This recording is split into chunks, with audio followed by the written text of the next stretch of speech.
বাংলার সবুজে ঘেরা শালবনপুর নামের এক ছোট্ট গ্রামে একটি ভাঙা কুঁড়েঘরে বাস করত কৃষ্ণ নামে এক পরিশ্রমী যুবক কৃষক। তার জীবনে তেমন কিছুই ছিল না, শুধু ছিল বাবা মায়ের রেখে যাওয়া কিছু ঋণ আর এক টুকরো অনুর্বর জমি। প্রতিদিন ভোর থেকে সন্ধ্যা পর্যন্ত সে মাঠে খাটত, কিন্তু জমি যেন কিছুতেই ভালো ফসল দিত না। একদিন ক্লান্ত হয়ে কৃষ্ণ নিজের সাথে নিজেই বলতে লাগল, আমি এত পরিশ্রম করছি, তবুও জমিটা যেন আমার ভাগ্যের মতোই শুকনো হয়ে আছে। এদিকে মহাজনের ঋণও দিন দিন বাড়ছে। এবারও যদি ফসল ভালো না হয়, তবে এই ঋণ আমি কিভাবে শোধ করব? ঠিক সেই সময় গ্রামের ধনী জমিদার ধনঞ্জয় রায় এবং তার মেয়ে মেঘলা সেদিক দিয়ে হাঁটতে হাঁটতে যাচ্ছিলেন। তারা গ্রামের জমি পরিদর্শন করতে বের হয়েছিলেন। ধনঞ্জয় রায় দূর থেকে কৃষ্ণকে মাঠে কঠোর পরিশ্রম করতে দেখে থেমে গেলেন। তিনি ধীরে ধীরে কৃষ্ণের দিকে এগিয়ে গেলেন, আর মেঘলা কিছুটা দূরে দাঁড়িয়ে নীরবে সবকিছু লক্ষ্য করতে লাগল। ওই কৃষ্ণ, আবার দেখছি তুই এই শুকনো জমিটায় খাটছিস। কতবার বলেছি এই মাটিতে আর কিছু হবে না। তোর বাবাও সারা জীবন চেষ্টা করেও কিছু করতে পারেনি, শেষে রেখে গেল শুধু ঋণ আর এই অনুর্বর জমি। মনে হয় তুইও একই পথেই হাঁটছিস, দিনরাত খেটে শেষ পর্যন্ত ঋণের বোঝা নিয়েই জীবন কাটাবি। আপনি যা বলছেন সব আমি জানি। আমার বাবার উপর সত্যিই অনেক ঋণ ছিল, কিন্তু একটা কথা আমি গর্ব করে বলতে পারি, তিনি কখনো অন্যায় পথে হাঁটেননি। তিনি শুধু কঠোর পরিশ্রম করতেন, কিন্তু ভাগ্যটা হয়তো সবসময় তার পক্ষে ছিল না। ভাগ্য বলছিস? গরিব মানুষের ভাগ্যে এসব বড় বড় কথা থাকে না। তাদের ভাগ্যে থাকে শুধু পরিশ্রম আর দেনা শোধ করার চিন্তা। আরেকটা কথা মনে করিয়ে দিই, তোর বাবা আমার কাছ থেকেই অনেক টাকা ধার নিয়েছিল, সেই হিসেব এখনো বাকি আছে। বলতো, সেই ঋণটা তুই কবে শোধ করবি? দয়া করে একটু সময় দিন মহাশয়, আমি কথা দিচ্ছি আপনার একটাও টাকা বাকি রাখব না। দিনরাত পরিশ্রম করে হলেও সব ঋণ শোধ করে দেব। তুই তুই আমার টাকা শোধ করবি? নিজের ভাঙা ঘরটা ঠিক করতে পারিস না, আবার বড় বড় কথা বলছিস। আমি গরিব হতে পারি, কিন্তু কথা দিলে রাখি। একটু সময় পেলে আমি প্রমাণ করে দেব। থাক থাক, এসব নাটক আমার সামনে করিস না। গরিব মানুষের বড় বড় স্বপ্ন দেখতে শুনলেই আমার বিরক্ত লাগে। যা, সামনে থেকে সরে যা। ঠিক আছে, আজ আপনি বিশ্বাস না করলেও একদিন দেখবেন আমি নিজের পরিশ্রমেই সব বদলে ফেলব। সেদিন যদি কখনো আসে তখন দেখা যাবে। আপনি দেখবেনই, মানুষের শক্তি তার টাকা নয়, তার পরিশ্রম আর সততা। বেশি কথা বলিস না, যা এখান থেকে।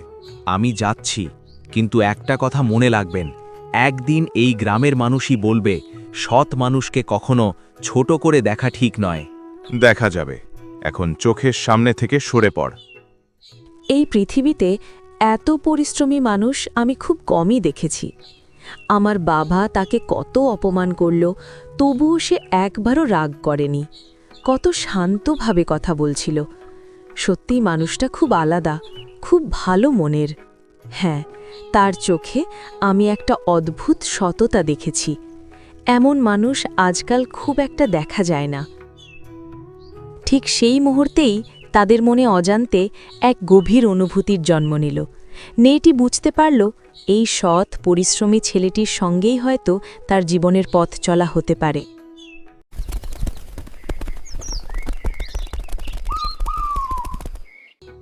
কয়েকদিন পরে এক শান্ত বিকেলে গ্রামের পাশের নদীর ধারে বসেছিল সেই যুবক।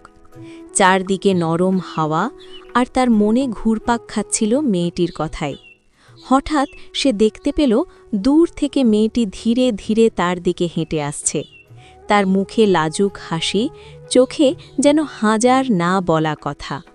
তাদের দুজনের মনে যে অনুভূতি জন্ম নিয়েছিল তা ছিল খুবই গভীর, কিন্তু গ্রামের জমিদারের কঠোর নজরের কারণে সেই ভালোবাসা তখনও ছিল এক গোপন গল্পের মতো।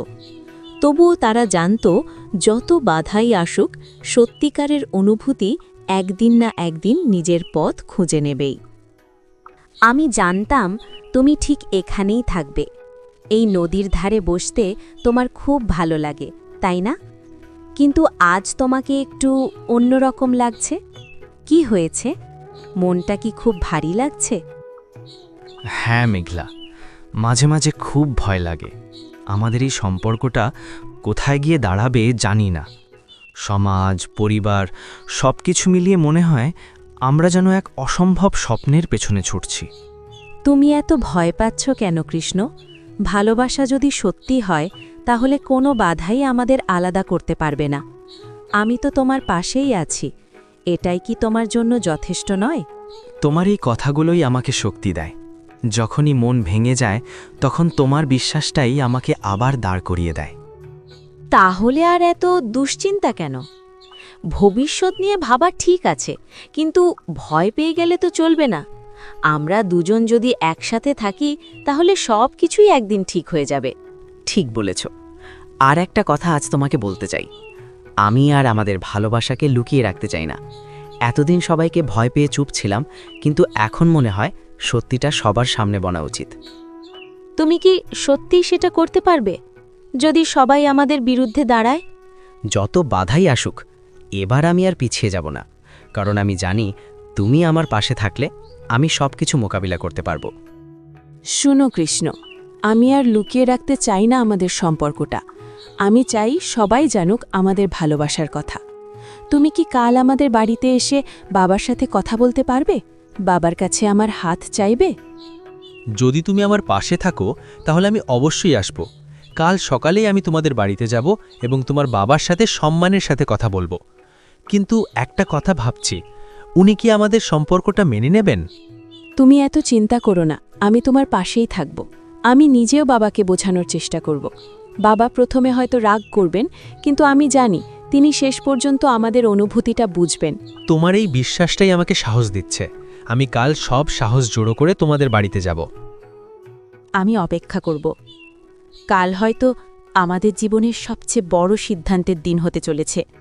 হ্যাঁ, কালই হয়তো ঠিক হবে আমাদের ভালোবাসার ভবিষ্যৎ। পরের দিনের অপেক্ষায় দুজনের মনেই ভয় আর আশার মিশ্র অনুভূতি। যে বাড়ির দরজার সামনে দাঁড়ানোর সাহস একসময় তার ছিল না, সেই বাড়িতেই কাল ভালোবাসার দাবি নিয়ে দাঁড়াবে কৃষ্ণ।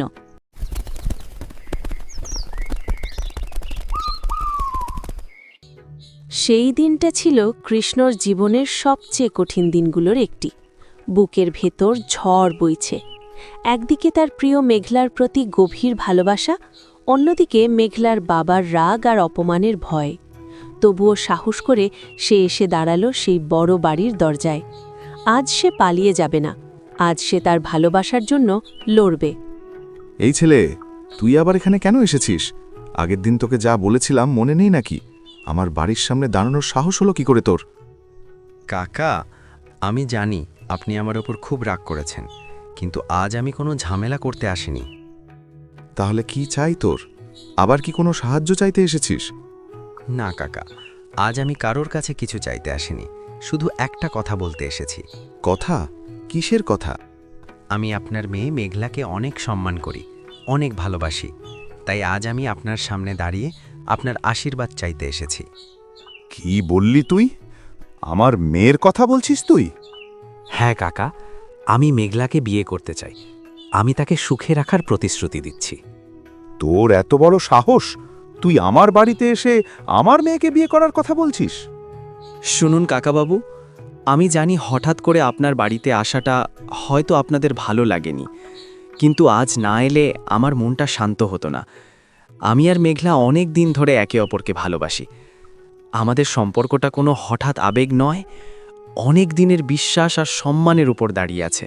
থামো, আর একটা কথাও বলবে না। তোমার সাহস তো কম নয়। আমার বাড়িতে দাঁড়িয়ে আমার মেয়ের নাম নিচ্ছ? আমি তোমার মতো ছেলেকে খুব ভালো করেই চিনি। তোমরা সবাই একই রকম। মেয়েকে নয়, তার বাবার টাকা আর সম্পত্তিকে ভালোবাসো। না কাকাবাবু, আপনি ভুল বুঝছেন। আমি মেঘলাকে তার পরিবারের জন্য নয়, তার মানুষটার জন্য ভালোবাসি। ওর সরলতা, ওর সাহস, সেই কারণেই আমি ওকে ভালোবাসি। ভুল বুঝছি। তাহলে এটা নাও, এই টাকা নিয়ে আজই এখান থেকে চলে যাও। আমার মেয়ের জীবন থেকে চিরদিনের মতো হারিয়ে যাও। তোমার মতো লোকের সাথে ওর কোনো সম্পর্ক থাকতে পারে না। আপনার এই টাকা আমি নিতে পারবো না। ভালোবাসা কখনো টাকায় কেনা যায় না। আমি মেঘলাকে কোনো লাভের আশায় ভালোবাসিনি। যদি সত্যি ওর সুখ আমার থেকে দূরে থাকায় হয় তাহলে আমি চুপচাপ চলে যাব, কিন্তু আমার ভালোবাসাকে অপমান করবেন না। বড় বড় কথা বলতে শিখেছ দেখছি, কিন্তু বাস্তবতা এত সহজ নয়। আমার মেয়ের ভবিষ্যৎ আমি কোনো অনিশ্চিত মানুষের হাতে তুলে দিতে পারি না। আমি হয়তো ধনী নই, কিন্তু আমার সম্মান আর পরিশ্রম আছে। একদিন আমি প্রমাণ করে দেব ভালোবাসা আর পরিশ্রমের শক্তি কোনো টাকার চেয়ে কম নয়। আমি আর কাউকে বিয়ে করতে পারবো না বাবা। আমার হৃদয়ে শুধু কৃষ্ণই আছে। দয়া করে আমাদের ভালোবাসাকে অস্বীকার করো না। চুপ! আমার সামনে দাঁড়িয়ে এত বড় কথা বলার সাহস কোথা থেকে পেলি? ভালোবাসা বলছিস? আজকালকার ছেলেরা ভালোবাসার নাম করে শুধু সুযোগ খোঁজে। না বাবা, তুমি ভুল ভাবছ। কৃষ্ণ কখনো স্বার্থের জন্য আমাকে ভালোবাসেনি। ও সত্যিই একজন সৎ মানুষ। সত্যি? তাহলে সেই ছেলেকে বল, যদি সে নিজেকে যোগ্য প্রমাণ করতে পারে তবেই আমি ভাবব। আমার মেয়ের জীবন কোনো সাধারণ মানুষের হাতে তুলে দেওয়ার মতো সহজ নয়। আমি ওকে 3 মাস সময় দিচ্ছি। এই 3 মাসের মধ্যে যদি সে নিজের পরিশ্রমের সম্মান আর প্রতিষ্ঠা অর্জন করতে পারে তবেই আমি মেনে নেব যে সে আমার মেয়ের যোগ্য। 3 মাস? হ্যাঁ, মাত্র 3 মাস। যদি সে সফল হয় তাহলে আমি নিজে হাতে তোমাদের বিয়ে দেব, আর যদি ব্যর্থ হয় তাহলে আমার মেয়েকে চিরদিনের মতো ভুলে যেতে হবে। আমি এই শর্ত মেনে নিলাম। আমি প্রমাণ করে দেব সত্যিকারের পরিশ্রম আর ভালোবাসা সব বাধা পেরিয়ে যেতে পারে।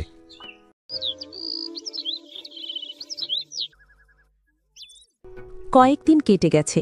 গ্রামের এক প্রান্তে সকালবেলা নরম রোদ পড়েছে মাঠের উপর। প্রতিদিনের মতোই এক যুবক তার ছোট্ট জমিতে কাজ করতে আসে, কিন্তু আজ তার মুখে আগের মতো স্বস্তি নেই।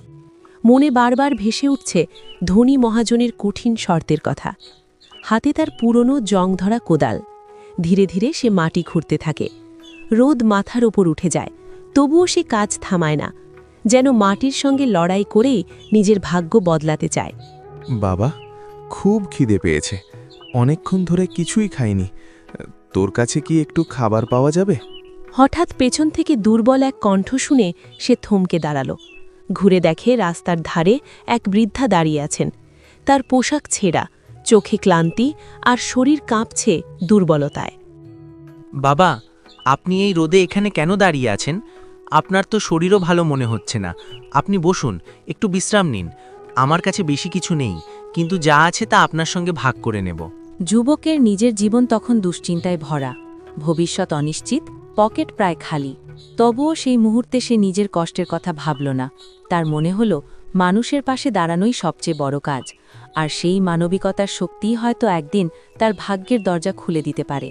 সারাদিন মাঠে কাজ করে ক্লান্ত শরীরে বাড়ি ফিরছিল কৃষ্ণ। তার পেটে তখন প্রবল ক্ষুধা, কারণ সকাল থেকে সে কিছুই খায়নি। বাড়ি ফিরে সে তার ছোট্ট হাঁড়ি থেকে শেষ রুটি আর সামান্য ভাত বের করল। ঠিক তখনই দরজার সামনে থেকে একটা দুর্বল কণ্ঠ ভেসে এলো। বাবা, অনেকদিন ধরে ঠিকমতো কিছু খাইনি, একটু খাবার যদি দিতি তাহলে বড় উপকার হতো। দরজার সামনে দাঁড়িয়েছিল এক অসহায় বৃদ্ধা। তার চোখে ছিল ক্ষুধা আর ক্লান্তির ছাপ। অরুণ কিছুক্ষণ চুপ করে দাঁড়িয়ে রইল, তারপর নিজের খাবারের দিকে তাকিয়ে আবার বৃদ্ধার দিকে তাকালো। মা, আমার কাছে খুব বেশি কিছু নেই। সারাদিনের কাজের পর এইটুকুই খাবার জুটেছে, কিন্তু আপনি যদি খুব ক্ষুধার্ত হন তাহলে এটা আপনি নিয়ে নিন। একটু দ্বিধা না করে কৃষ্ণ নিজের শেষ খাবারটুকু বৃদ্ধার হাতে তুলে দিল। বাবা, তুই সত্যিই খুব বড় মনের মানুষ। নিজের ক্ষুধা ভুলে অন্যের কথা ভাবিস। মনে রাখিস, মানুষের ভালো কাজ কখনো বিফলে যায় না। একদিন তোর এই দয়ার ফল তুই অবশ্যই পাবি। ঈশ্বর তোর জীবন সুখে ভরিয়ে দেবেন। বৃদ্ধা আশীর্বাদ করে ধীরে ধীরে চলে গেল। আর সেই রাতে নিজের ক্ষুধা ভুলে কৃষ্ণর মনে এক অদ্ভুত শান্তি নেমে এলো, কারণ সে জানত আজ সে একজন অসহায় মানুষের মুখে হাসি ফোটাতে পেরেছে। সকাল থেকে মাঠে কাজ করতে করতে কৃষ্ণর শরীর প্রায় ভেঙে পড়েছে। সূর্যের তীব্র রোদ আর পেটের খিদে তাকে বারবার দুর্বল করে দিচ্ছিল।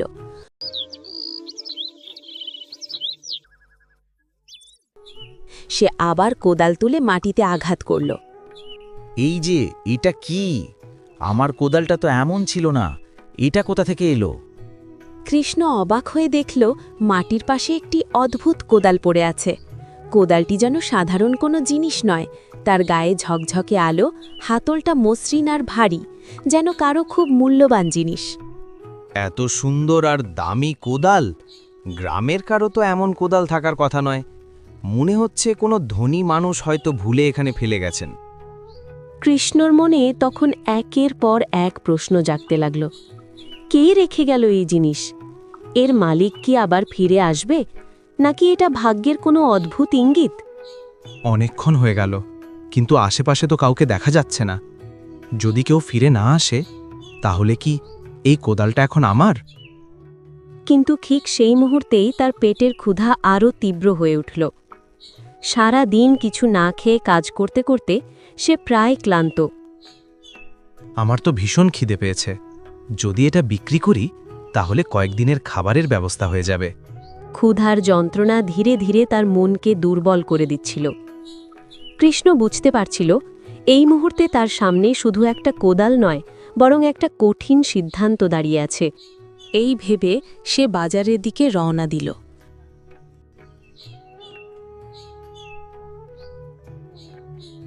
কিছুক্ষণ পরে এক লোহার জিনিসপত্রের দোকানের সামনে দাঁড়িয়ে বলল, দাদা, এই কোদালটা কি কিনবেন? জিনিসটা খুব মজবুত, কাজে ভালো লাগবে। দোকানদার কোদালটা হাতে নিয়ে ভালো করে দেখল। তার চোখে বিস্ময়ের ছাপ ফুটে উঠল। এই কোদালটা তুই কোথা থেকে পেলি?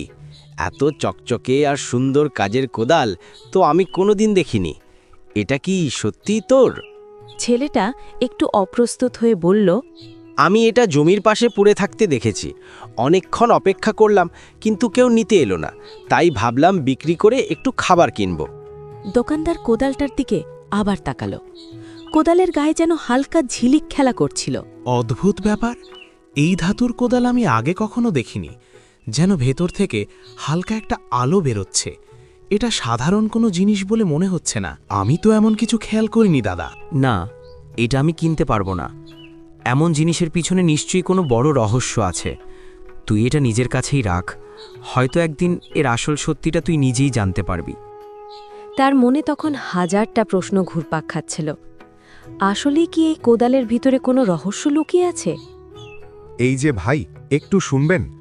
এই কোদালটা কি আপনার? রাস্তার পাশে পড়ে ভাগতে দেখলাম। হ্যাঁ দাদা, এটা আমারই।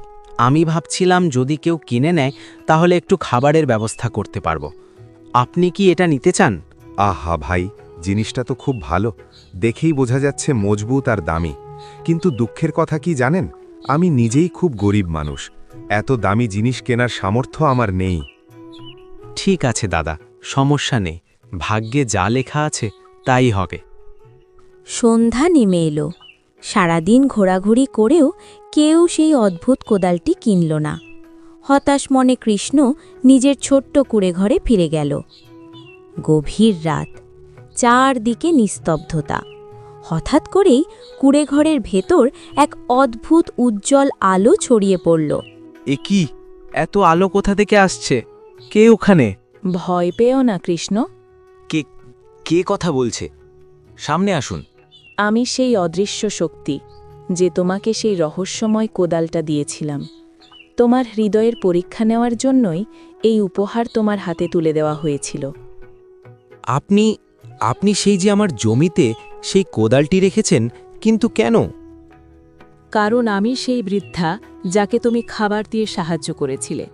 তোমার দয়া এবং সততা আমাকে খুব মুগ্ধ করেছে। এবার শোনো, এই কোদালটি কোনো সাধারণ কোদাল নয়, এটা একটি অলৌকিক কোদাল। তুমি মন থেকে যে ফসলের নাম নিয়ে মাটি কোপাবে, সেই ফসলই ফলে উঠবে।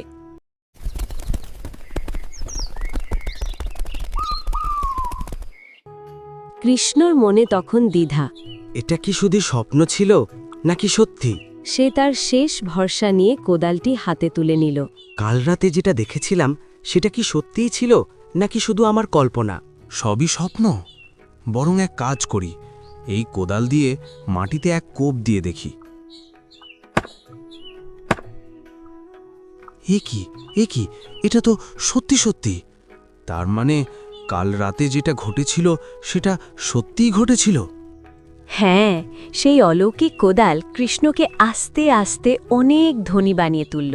আর একসময় সে তার বহুদিনের প্রেমিকা মেঘলাকে বিয়ে করল। তারপর তারা দুজনেই সুখে শান্তিতে এক সুন্দর জীবনযাপন করতে লাগল। তো বন্ধুরা, আমাদের ভিডিওটা আপনাদের কেমন লাগলো অবশ্যই কমেন্টে জানাবেন। ভালো লাগলে লাইক করবেন এবং এমন আরও ভিডিও দেখতে চাইলে চ্যানেলটা সাবস্ক্রাইব করতে ভুলবেন না।